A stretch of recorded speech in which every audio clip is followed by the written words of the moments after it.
Yeah. Bago kami mag-umpisa magkwentuhan, kung di ka pa nakasubscribe, subscribe ka na at masarap pa kang tumambay dito. Pag nag-subscribe ka, is malaking tulong sa amin. And also, bibigyan ka namin ng isang magandang kwentuhan. Let's go. Well, mahilig na tayo sa education system, yung isa sa mga favorite topic natin eh. With the growing population of students right now, around 26 million students and there are only few teachers. I may have a solution to reduce the teacher and student ratio kasi ngayon as of now parang per teacher is 30 to 40 ang student ratio. Yeah. Tapos ang school naman, very few lang, 800 lang dito sa NCR. Nationwide, there are only 47,000 schools nationwide. So, compared to the population ng students natin, which is roughly around 31 million, 27 million students, Dami. ang dami nun, libo-libo pa rin per school. Yeah. One solution is that I think medyo after pandemic, medyo na na-introduce na is homeschooling. Homeschooling. Yes. What do you think about homeschooling? Kayo po muna. Well, wala akong masyadong, kaya ang dami kong tanong. Una, yan ba'y legal or ayon sa guideline ng DepEd? Yun ang tanong ko. Ikaw pala, architect, parang alam ko may nasa homeschool. Yes po, yeah. Nasa homeschool ako. Homeschool po yung dalawang kids. Kasi pagdating po sa legal framework, I think ano po siya, legal siya dito sa Pilipinas. It's starting na po since last Parang 2022? 2022. Legal framework ang DepEd 2022. Okay. Strengthening the homeschooling programs. May mga updated guidelines and standards implementation procedures siya. So, it's because of pandemic po kasi pandemic happens. So, accredited sa DepEd. Hybrid. Recognized po ang program na homeschool. Even DepEd na po mismo, nag-cater sila ng homeschooling. If you want to homeschool your children, may mga list lang sila ng requirements na pwede mong gawin. Kasi parang dahil sa pandemic, medyo na-open ang DepEd eh. Na, pwede pala ang hybrid. Pwede pala mag-homeschool. Kasi I've been doing homeschool since 2019. So, matagal na kami homeschool. Yung mga anak ko, we started homeschooling since grade 1. Since grade 1? Noong una po, mahirap. Kasi there are very few schools that catered homeschool. Not dilemma, pero ang iniisip ng tao kasi sa homeschool is that hindi ka mag-enroll sa school. Okay, sa regular school. Hindi, sa bahay ka lang mag-aaral ka lang. Kami hindi ka naka-enroll. Sino teacher? Magulang po. Meron po mga eskwelahan that you have to enroll your children, pero homeschool sila. Okay. Ang curriculum pa rin po is gamit natin based doon sa school na pinag-enrollan mo. Like, meron po ngayon, dati kasi kami, yung mga anak ko, VCIS, Victory Church International. Hindi ba sinabi mong school? Homeschool school. Hindi po, sa bahay po kayo mag-aaral. Kaya nga, yung sinabi mong enroll ng school, ano yung school? Public school? Before po sa amin, wala pong private eh. Walang public, sorry. Private schooling po. So, as of private, meron silang curriculum for homeschool. For homeschool. Yes po. Dadali mo yung mga anak mo doon, mag-enroll kayo. Pero pang homeschool yun. Pero ang classroom nyo is sa bahay. Sa bahay. At ang magtuturo is magulang. Parents. Pwede bang hindi magulang ang magturo? Doon sa amin, sa pinag-enrollan namin na homeschool before, is dapat magulang. Magulang I also suggest that magulang. Kasi ang homeschool, if you're an homeschool advocate, na maliliit sa mga bata, we decided na mag-homeschool para mas makilala namin sila. Okay. Para mas yung relationship namin with them, mas malalim. And nire-require ng school na dapat teacher ang parent ang nag-teachers. Opo. And then may credential din po, at least 4 years. So, Graduate. yung case ng bahay na yung dalawang yung mag-asawa ay nagtatrabaho, hindi pwede. Hindi po, hindi siya advisable. Hindi advisable. Most of the schools, like either ng homeschooling, hindi nila na-advise ng parents on their. Okay. Kami po, we have to sacrifice. Ako po, hindi ako nagtrabaho eh. Dahil... Talaga sinacrifice mo for Opo. sake of the kids. Oo, kasi noong una yung asawa ko nagtuturo. Kesa masira yung relationship nila. Tama. Nakakain, alam nyo, mas mahirap magturo sa kasi yung emotion ang taas, yung galit ba? Yan nga eh. Makulit eh. Makulit Basahin yung mo mga to. bata. Oo. Makulit eh. Tapos dahil alam nila na magulang, kaya kanila yung, sabi ko, well, para baka masira yung relationship mo, ako na lang. Since may experience naman ako sa pagtuturo. Ako na lang nagturo sa Paano mga kung bata. let's say yung mga, alam mo yung mga bata, ang daming mga paraan na ano eh. Di ba, nag-aantok-antokan, no? O paanong treatment doon? Usual ba yun? Common po yan. Common, very basic yan. Ang attack po namin dyan, ang isang advice sa mga school is that on the first year of your homeschool, alamin mo kung saan, ang bata kasi may oras sila na active yung brain nila. Okay. So isa po yun sa kagandahan ng homeschool that every time they're ready to study, wala silang start ng time. Although we encourage yung routine na tong oras dapat may habit na mabuo. Sa amin kasi yung mga kaya dapat alamin mo kung saan o anong oras active yung anak mo. Okay. That is the best time of the day. When is the best time of the day to teach a third grade? Totoo. So, very flexible. Yung mga anak ko, dahil mga anak ko, mas active sila sa gabi. Sa gabi ka nagtuturo. Sa gabi kami nag-aaral. Yeah. Oo. Opo. Mahirap talaga, no? Well, alam mo, observer lang ako from the outside eh. Kasi sa pamilya namin walang homeschooling eh. Ang napupuna ko sa mga estudyante ng homeschool, hindi ko alam sa inyo, namimit namin, mga pamilyang friends namin, ay matatalino eh. Matatalino at fluent mag-English. Fluent mag-English. Akala mo talagang foreigner mga yan eh. Matatalino talaga. Anong meron doon? Paano? Sa amin po kasi, sa akin I think kasi merong mastery.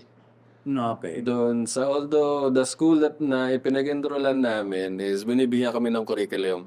Kaya lang the study it doesn't limit No. na pwede naming aralan doon sa book sa binigay nila. Dahil ako yung teacher nila, we have this freedom to create our own topic. Okay. Ano yung topic na pag-uusapan namin? Ano yung what interests them? Doon ako naglalalim. Kaya nagkakaroon po ng tinatawag na mastery. Okay. Dahil ikaw ang nagtuturo sa mga anak mo, makikilala mo sila based on their skills, ano yung interest nila. From there, siyempre, yun na yung workout mo. Like, when children would love science. Ako, meron akong background sa astronomy and science. So, I created things like yung science experiment namin sa bahay. Talagang almost buong bahay namin, laboratory. Lalabas kami, mag-ukay kami, gagawa ko na ano. May ano pa. May gagas pa kami. So, nagiging, as a parent, the creativity is that available naman lahat sa online and may knowledge background sa science.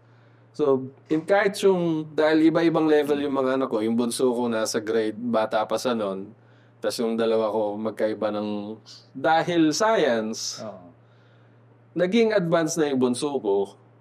Yung pinag-aaralan namin is pang grade 6, kahit grade 3, grade 4 pa lang sila, dahil we did this experiment na ang subject niya is for high school or elementary, for high school, advanced.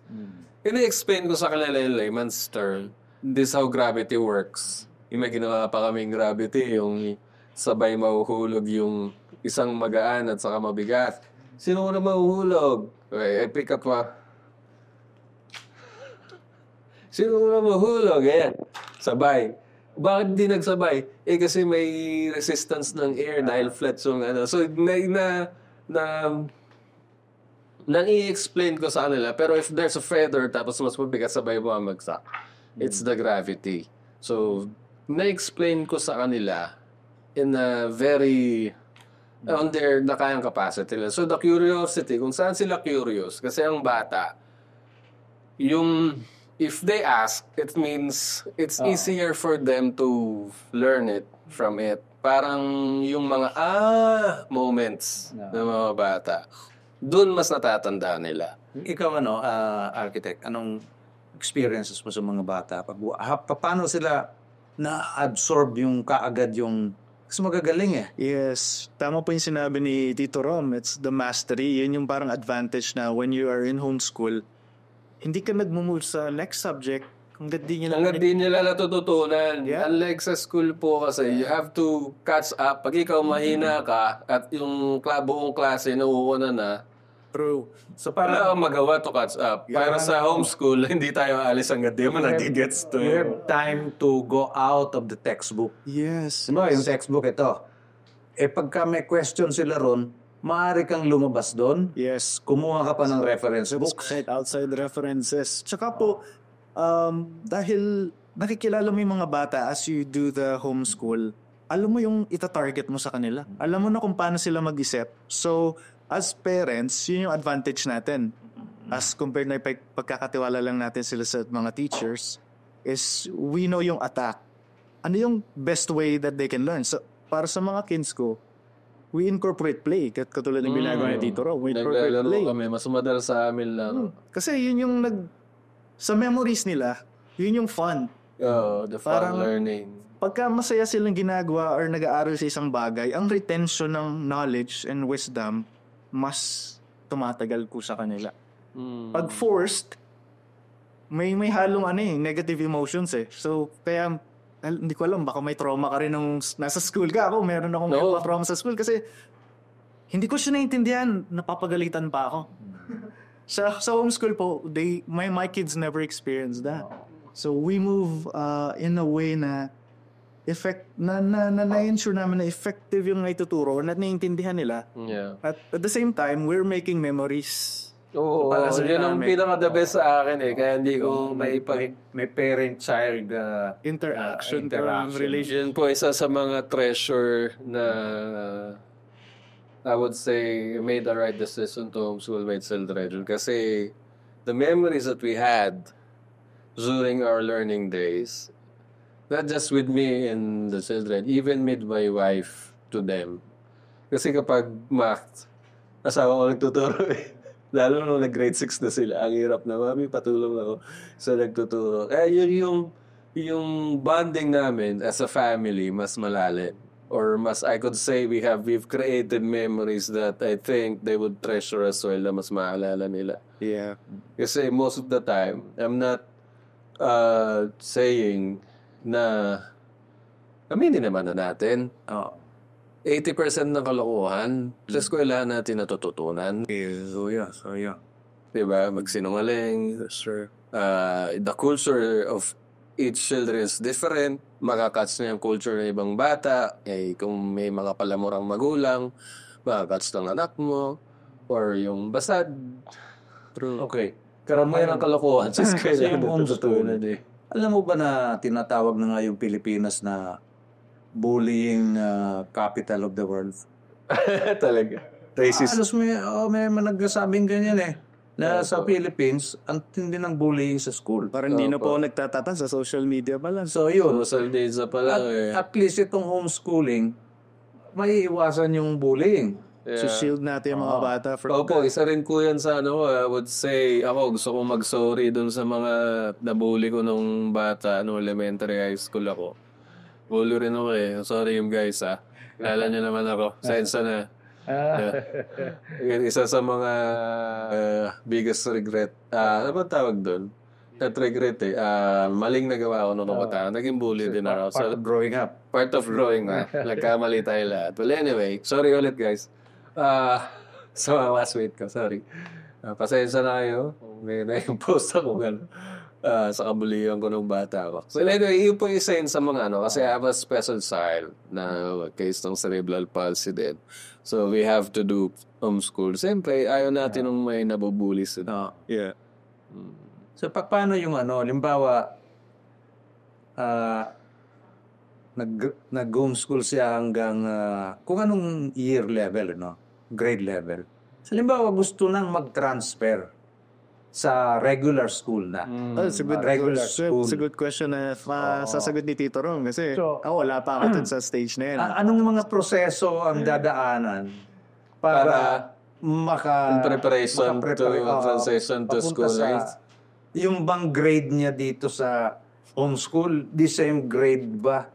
And sa homeschool po, it's not just, although teacher, parent ang nag-grade. Siyempre, kung ikaw ang nag-grade, dapat 100 lagi yan. Pero meron po kasi NSAT, merong national parang exam, assessment test for children na nag-homeschool. So from now and then, pupunta po kami sa school Para to test their capacity. Ina-assess.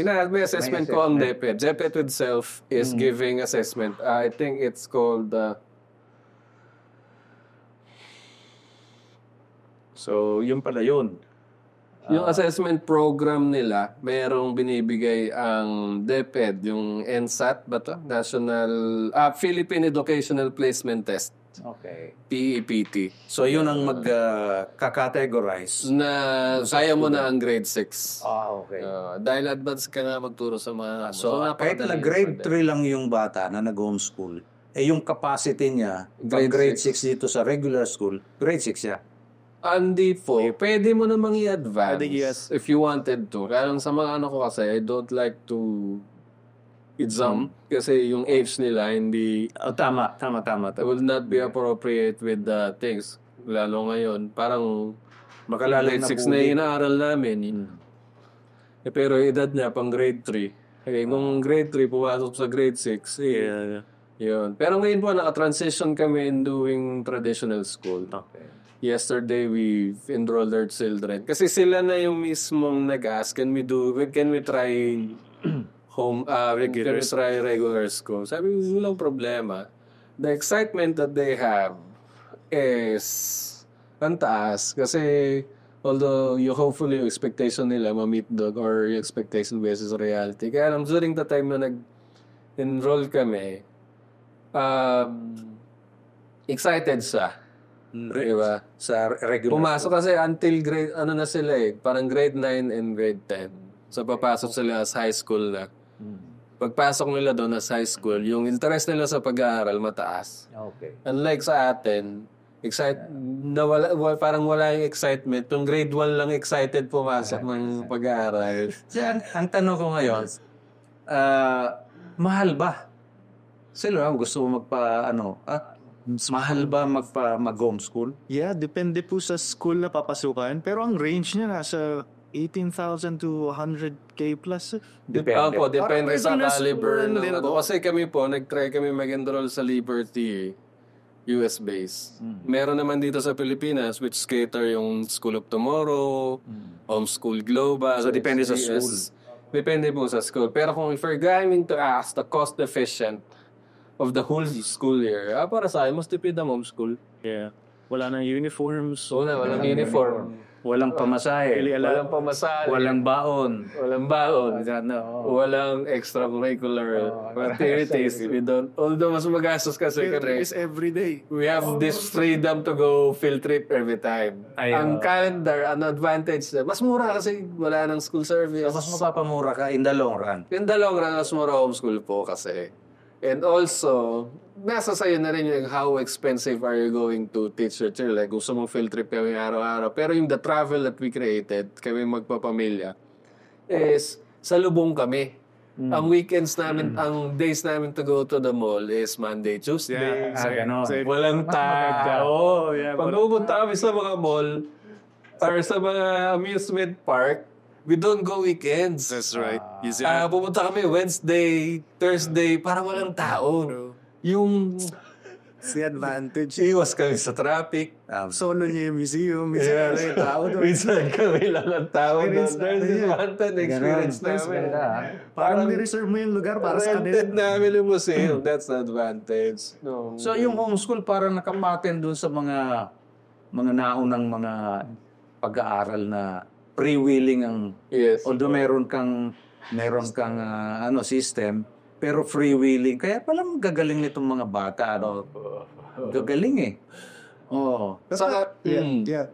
Pero nakikita ko parang hindi para sa lahat ng homeschool eh. Kasi yung mga magulang, di ba, hindi lahat may capacity na iwanan nila yung trabaho nila para turuan yung mga bata. Well, nagkataon na kami, we prioritize the kids. Parang we are investing. We see this as an investment. Kasi lagi na kwento to nila Tito Rom sa amin. The first 7 years is a crucial formative years ng mga bata. It's either you invest in the first 7 years or suffer in their teenage years and onwards.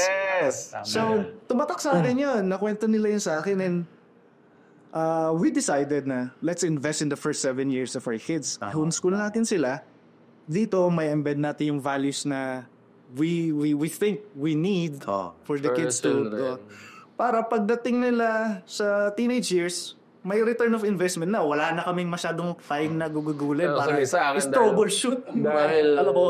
Dahil teenager na yung mga anak ko. Although may mga hiccups pa rin. Siyempre, Yeah, hindi naman perfection. nature lang, boys. Boys nature. Nakakulitan, kaguluhan, nag-aaway, suntukan pa rin sila sa bahay. But dahil you're present, you can easily, dahil as a parent, you're easily, dahil present ka dun sa, you can easily touch those character that na-address mo kagad. Pero sa amin, kung alam nilang tama yung sinabi na Epic, hindi lahat ng magulang tinawag na mag-homeschool. Kasi alam mo dati, pinapagalitan mo, sinuntok. O bakit mo sinuntok? Hindi, kasi minimeasure ko lang yung impact nung nag-aaral kami na science pala. Pero inertia. Every year for the past siguro 6-7 years I've been doing homeschool. Parang every year gusto na namin sumoko. Pero parang ayoko na. Ang hirap magturo. Pero habang nung first grade 1, grade 2, grade 3, masaya pa eh. Grade 4, 5, 6, 7, mahirap na, no?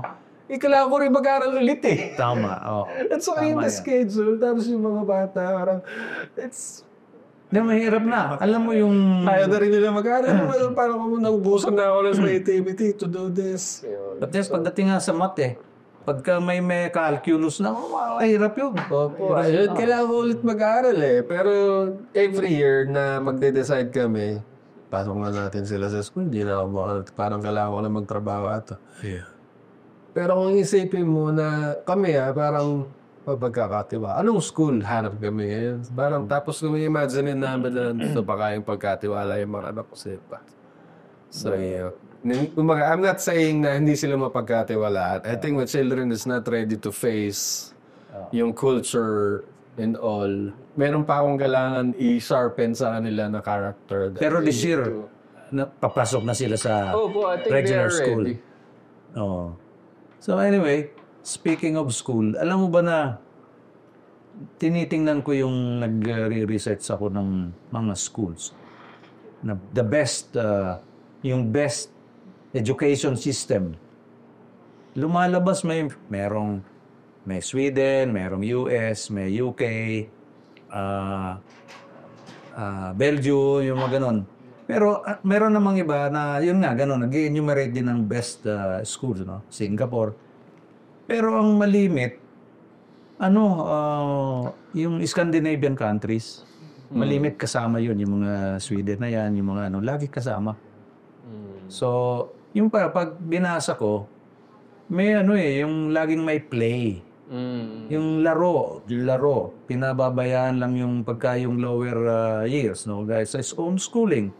Kasi andyan, nakikita mo o sige, ngayon, laro muna kayo. Effective pala yun.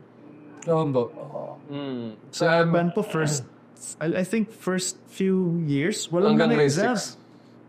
Wala bang exam? Ay, I wala think exam. grade 3, grade 4. Grade 3, parang grade 3, Saan? grade 3. Sa Japan po. Sa Japan. Wala Wala silang silang exam. formal examination. Okay. So, they let the They're children learn focused on character. character formation. Grade 1 sharing. And ganito. Patriotism siguro. Opo. Parang I think I've researched that. Nationalism. Yung pagkikipagkapwa. Social skill ang inaaral Social nila. skills. So sa grade 1, sharing, taking turns, basic classroom behavior. Okay. Yun doon sila nakafocus. So siguro most activities nila is sharing, shared play.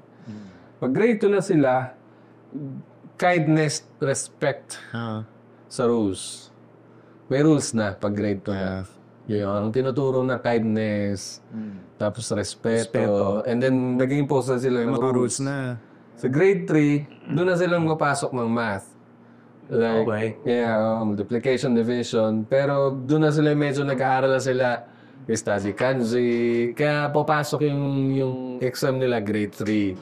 So grade 1, grade 2, it's more on 1 to 7-year-old. Talagang character building. Like, yun na. Tapos pag grade 5 is yung collaborative activities na. The grouping work. Grouping, teamwork, team sports, swimming. And then pag grade 6 na, transition na sila. So makikita mo, same way din sa bahay, you have your own sets of character na gusto mong ituro. So parang homeschool din no? Parang homeschool. Nakapattern yung homeschool dito sa mga magagaling na mga educational system. Totoo.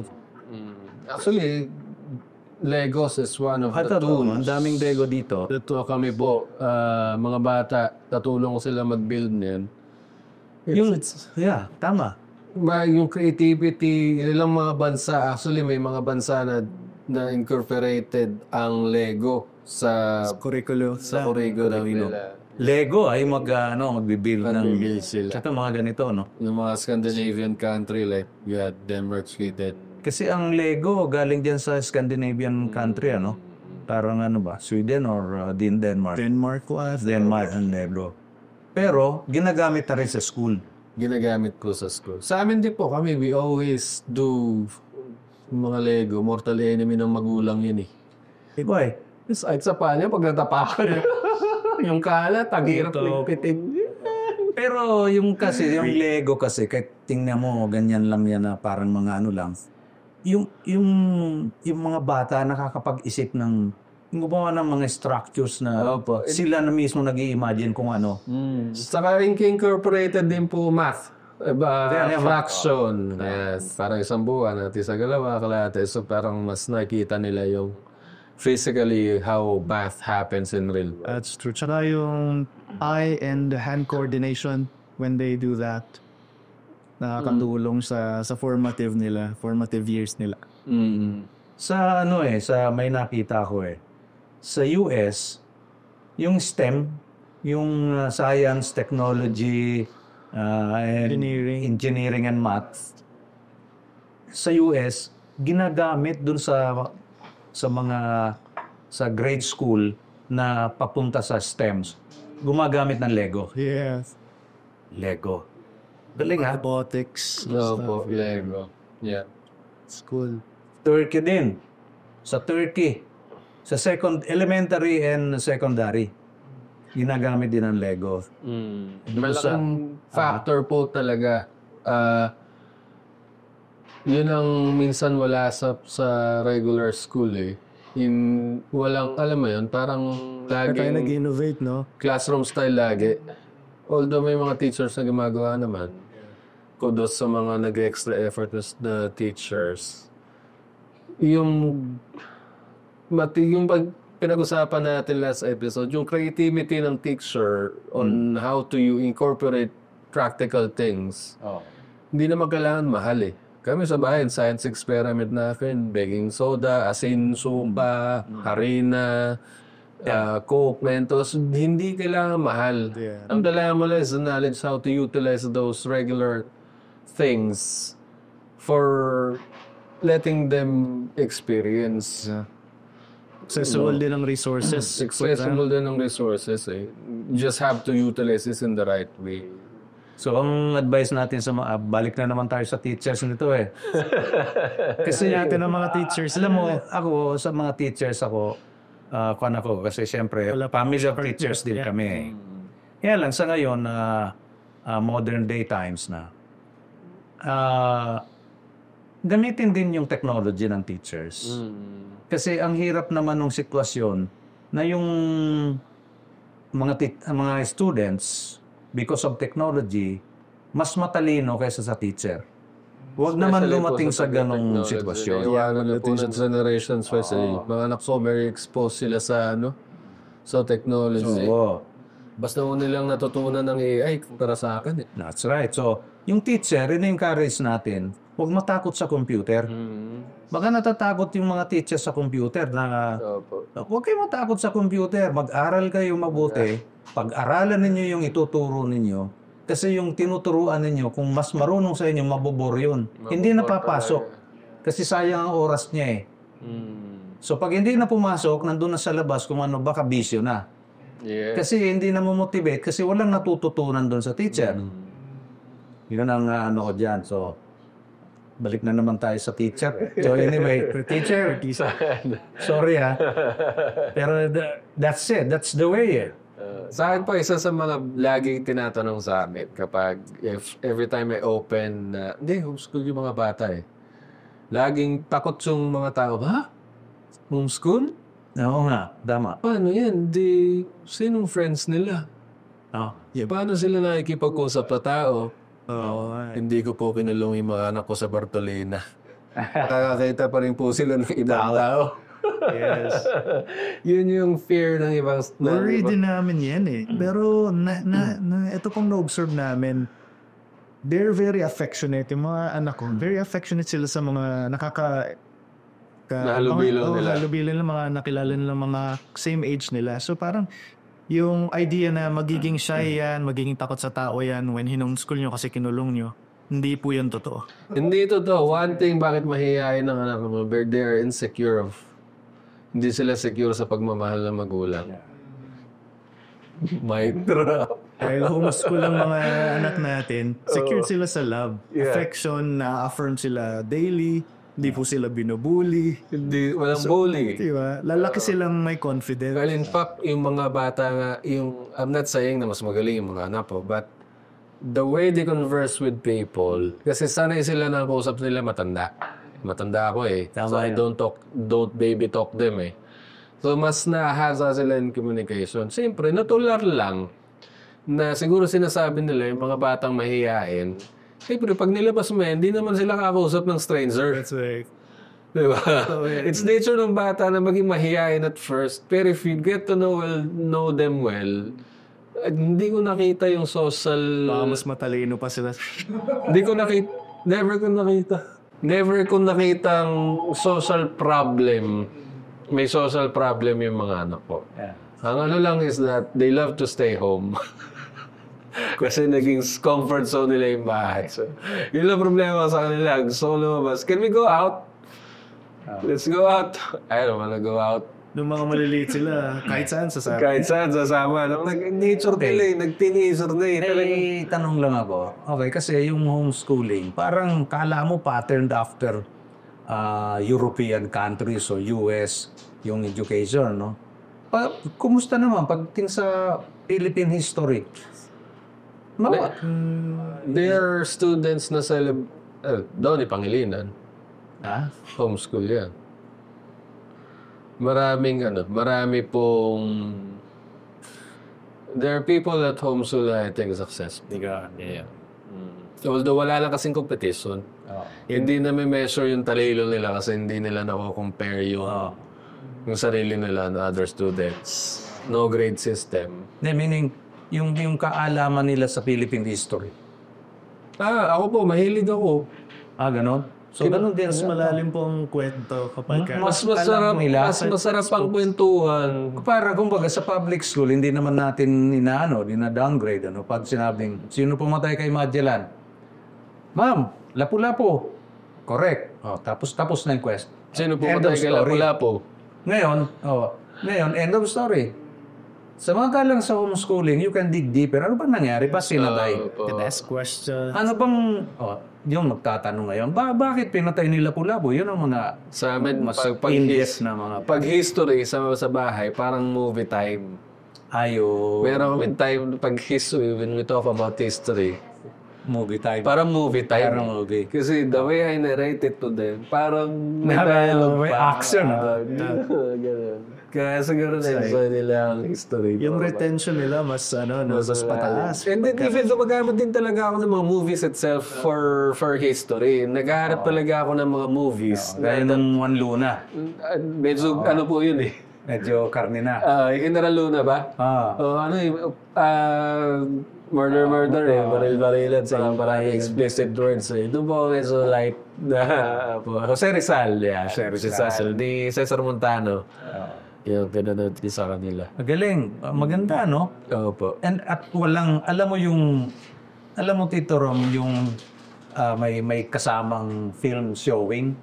Ginagawa mo Pearl sa... Harbor nga, pinanood din Ayun. ako. Ibig sabihin, alam mo yung film showing, nung college ako, lang. Elementary high school, walang film showing. Nung Pearl Harbor, when I showed it to them, in-explain ko sa kanila anong nangyayari sa Philippines during that time na inatake ng Japanese ni Pearl Harbor. Ito nangyayari sa Philippines. While this is happening on the other side of the country, ito naman yung nangyayari. Mas deeper ang appreciation doon sa lesson. No? Kasi may kasamang Hindi lang sila nag-study para lang may masagot sila sa exam, pero may enjoy nila yung process of learning. Yeah. I don't care if they will pag may exam, NSAT, true kung ano yung magiging Tama yan. grade nila sa school. Basta ang after sa akin is that marunong kayo magbasa, marunong kayo magsulat, and then you understand what you read. True. And you learn how to ask questions. Learn to ask questions. Critical thinking. Critical thinking. Kaya minsan yung mga anak ko dahil daily ka lang magtanong ng question. Minsan binabalik ko na sa kanila yung tanong kasi hindi na nag-iisip eh.